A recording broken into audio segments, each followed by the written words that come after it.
unless that is the 50 Ferrari of Niklas Nielsen. And actually, since there's no Ferrari, yellow Ferrari behind, that is Nick Nielsen. Misidentified it from above. There's the Peugeot Total Energies team.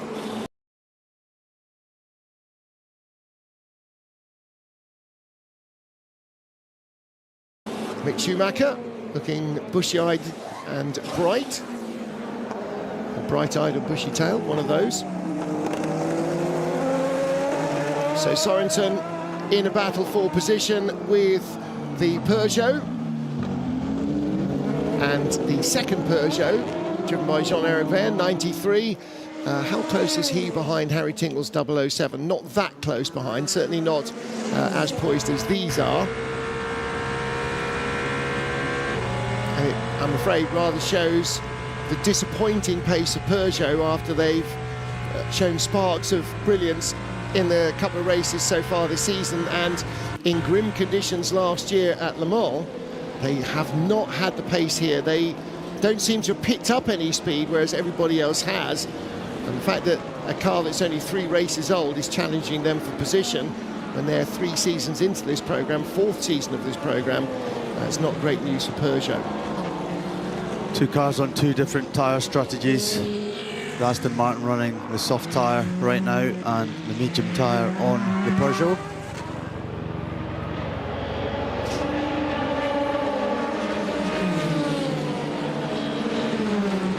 Approaching the 2/3 distance mark, not on record distance pace, but not very far away from it. Still very few major interventions to this one, Peter. Just that one safety car, and that wasn't terribly long, and he was at, what, 3 full course yellows, I think, now. I slept through that one. Did you? Yeah. Well done, mate. Oh, dear me. I didn't sleep through the fireworks display, but that's another story. But my guess would be we watch and listen, not just on air, but through the windows and the walls as well. The Valkyrie is still powering around. They, Aston Martin,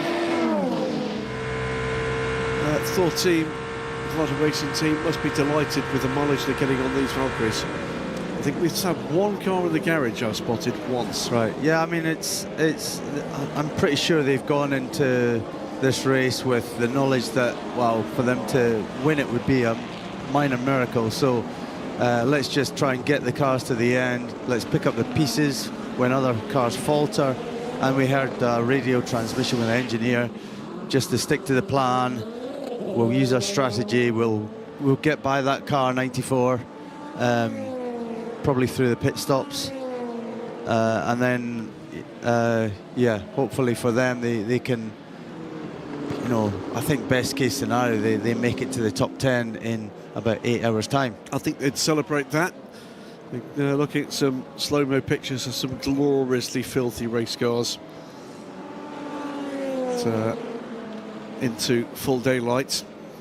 Not that warm out there.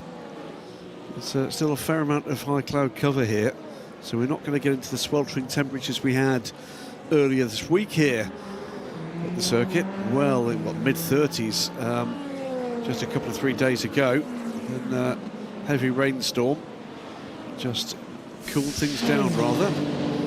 This is the Valkyrie closing in on the Peugeot.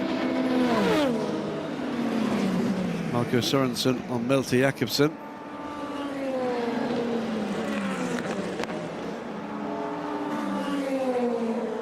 The young Dane, which so much I think is expected in his career. Marco Sorensen. Small lock up there, you can see the slight loss of time. Yeah, but all the success that Marco's had in his career, GT cars principally, but showing he can get it done in a hypercar as well. But, world champion with Aston Martin and the GT back in 16, 17, something like that. Something like that. The Dane train. It's a cracking little battle here. It's just approaching 8 AM on Sunday morning. Happy Father's Day around the world to everybody, which that is a thing.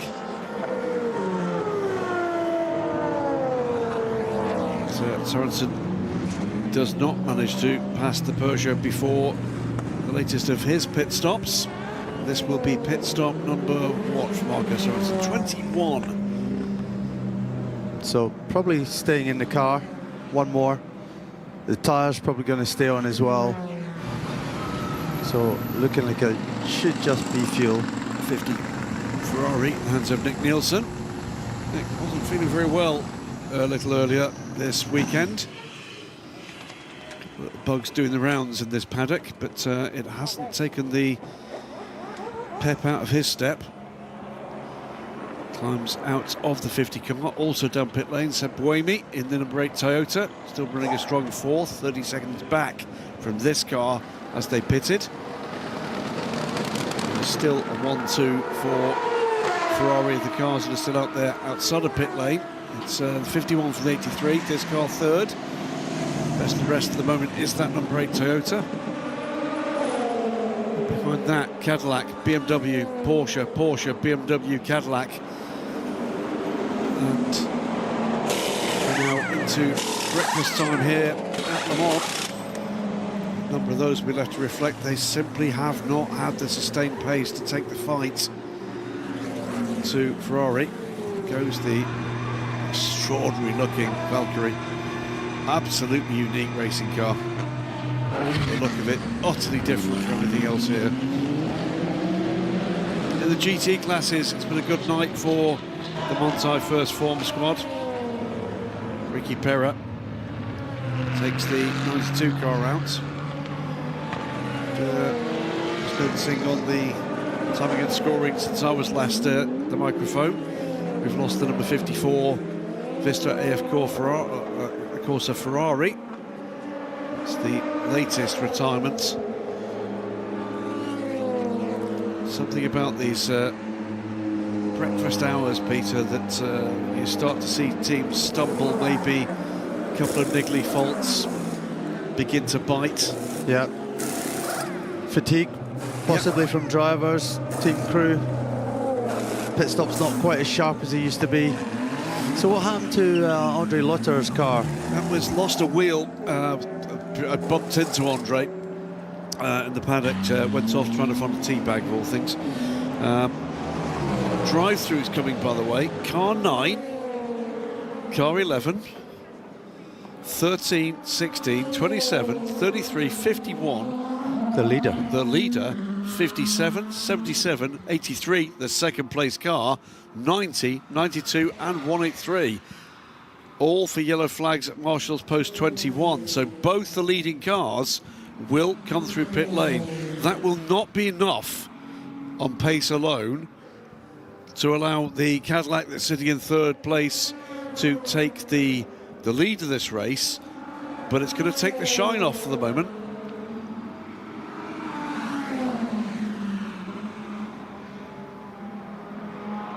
That's a strange one, isn't it? That was when Rahul Well, Fry I'm in the Ford stopped, Hospitality, and next to me is the legendary. Right. I believe, and for so many cars to have been, and that was probably at least an hour ago, so it's taken the stewards that long to figure out what are these all genuine, but that's a lot of penalties. That is for an awful lot of penalties for one significant infringement. cars. We've got a car, by the look of it, stopped. Have we? I'm just trying to spot on our tracker, but I think we've got. Is it the 311 in trouble? I think the 311 is in trouble at Dunlop. It is. Fred Vesti appears to have stopped. There's a slow zone coming as well. So they've had their issues through this race. Here he is. So trouble for the second of the IMSA entered Cadillacs. We saw the end of the race for the Wayne Taylor Racing car with a blown engine. Let's have a listen in what's going on with the 311 shortly. Fred Vesti in the car. I think at this stage, he's not working the problem. I think he's waiting for intervention here.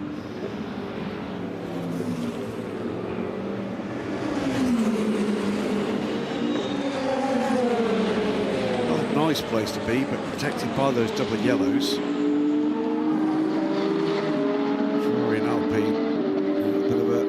spat there. But, cars on the same lap, the Alpines. Now, laps down on all three of the Ferraris.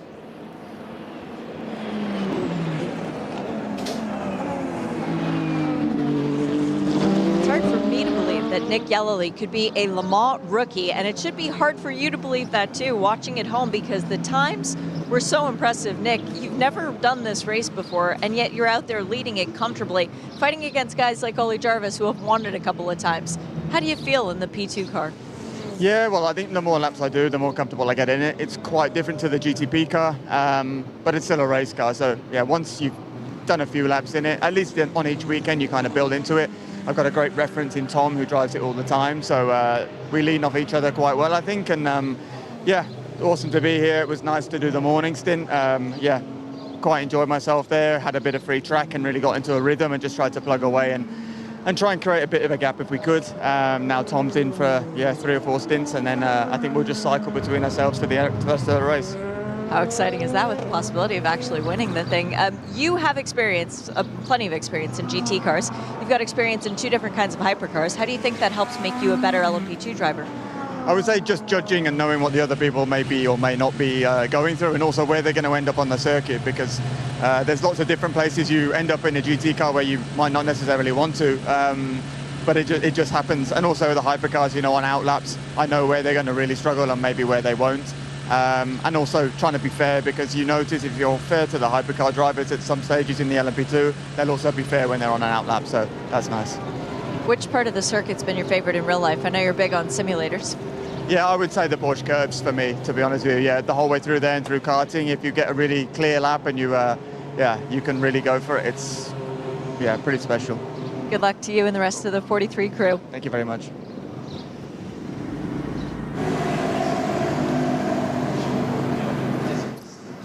So driver change for the 51 as well. So it's just cycling through this lead group. James Collado brought the 51 car in.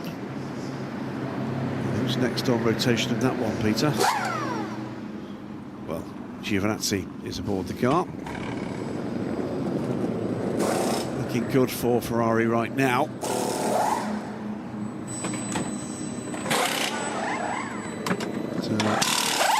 Adam is patrolling pit lane for us, and she'll be popping along back to the Wheeler Cadillac team to find out what they can tell us. It looks to me as if that car is going to go behind the barrier, and I suspect that is the last we'll see of the 311 this morning. Well, it's had a troubled time, as I mentioned, so for some of the crew, they'll welcome that. Others, they'd like to continue. Brake smoke all from there and straight off, and does he manage to get it through the gravel trap, the 15? I think he does. He does. That could have been significantly worse for Dries van Toor. He's pushing on, or trying to. So he's in that situation. Technically, he maybe should have turned left there and gone round the roundabout instead of rejoining through the gravel. But if he could rejoin on, well, what does he do? Does he turn left and bogate, and if he thinks he can make it to safety?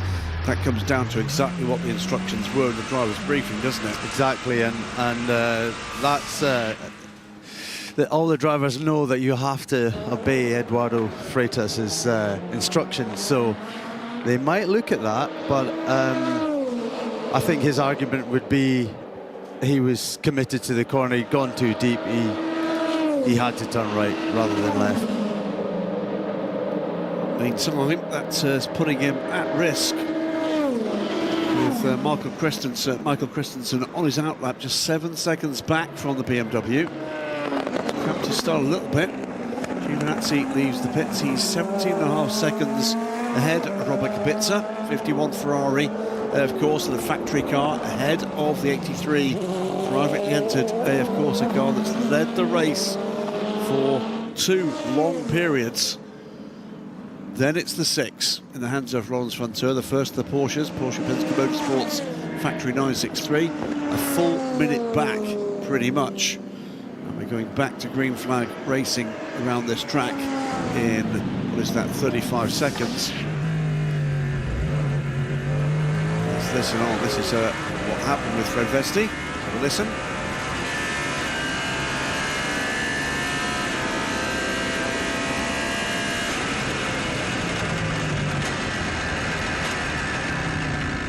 That sounded very like what happened to the 101. Sounded terminal. It sounded exactly. That is the end of story for the 311 crew. What a shame. They'd have enjoyed their trip this time. The trouble came, but it came a lot later than it has for the previous 2 adventures here at Le Mans. They'll surely be back. So for me, that was either engine or maybe gearbox. Either way, not a noise you want to hear. Yeah, normally if it's engine, you get a big old puff of smoke out the back, don't you?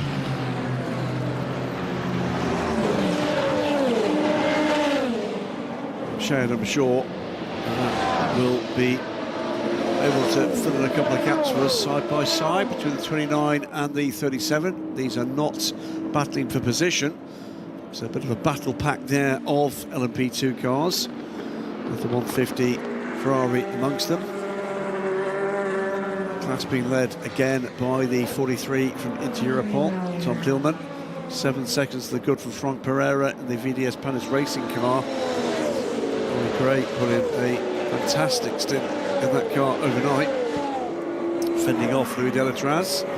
Elix Sports surviving car sits third in the hands of Paul Lafargue. A good night as well for the Iron Lynx Proton number 9. Joe Capietto sits fourth, head of the Pro Am leading car. Dane Cameron wheel of the 199 AOPITF car is another of our Pro Am cars, the 45 Alcoa Pro racing car. It's under investigation for slow zone procedures. Saying about issues on pit lane, people showing tiredness. It's the same as well, I'm sure, with a few of the kind of the reactions of the drivers out there. Of the cars that are going to take their penalty, the drive-through, was 6 one of those cars? 6, I don't think 6 was. We've seen the 51 car take a drive-through just now. That means the gap, just waiting for the car to clear sector 1 before we call that gap. But it's going to be about 10 seconds. So drive-through is generally, it's going to be about, what, 35 seconds, isn't it? It's a loss of, I'll have to drag that stat back out. 32 seconds on pit lane, but that's not the time they lose, is it? Losing speed and getting back up to speed. So yeah, let's see. It's 10 seconds is the gap. Meantime, we've just had, well, the reason we've not got that gap is because obviously Robert Kubica has done the same. So the top 2 cars have both taken it, but that is going to drag the number 6 car back into a little bit more contention. 30 seconds back now from the 2 Ferraris. Lance Ventour. He's just completed his outlap after his latest regular stop. It was a fuel-only stop for the number 6 car. So he'll be fully up to speed. The 3 from A, of course, that comes down pit lane. Sits in 3rd place in Pro-Am, 8th overall in the LMP2 class. Antonio Felix da Costa looking to chase down Nick Poole, but a long way back on 183. I think another team 6, that stop was slightly earlier than normal. I think they used the slow zone to make their stop and not lose any time. So again, saving time that otherwise would have been lost in a slow zone. Smart move from them to top up energy with a limited loss. Put them on a slightly different strategy now, of course.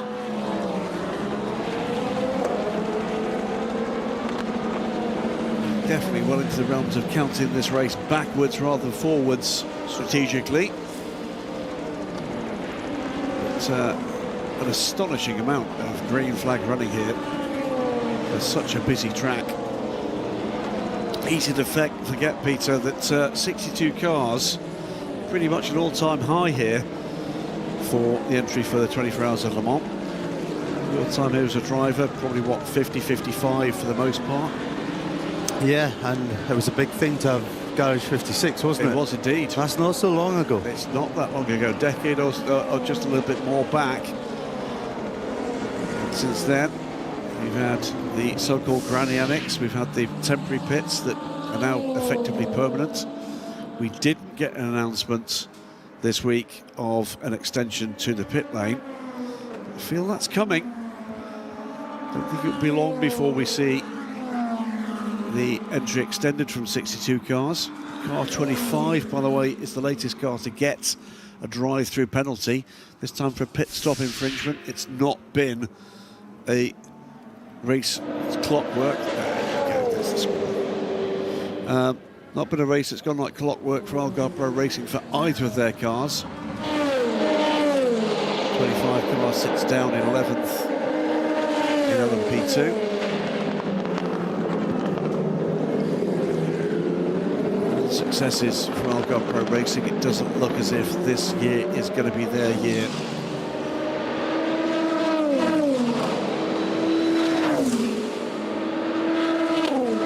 So, 2 hypercars down, both Cadillacs. Both appear to be mechanical. One we know, one sounded it. And it's both of the cars that have come from the IMSA paddock. The Caddy has had significant success. Focusing at the moment on LMP2. The 43 leads the race in the hands of Tom Dillman. The car behind him is the Pro-Am leader.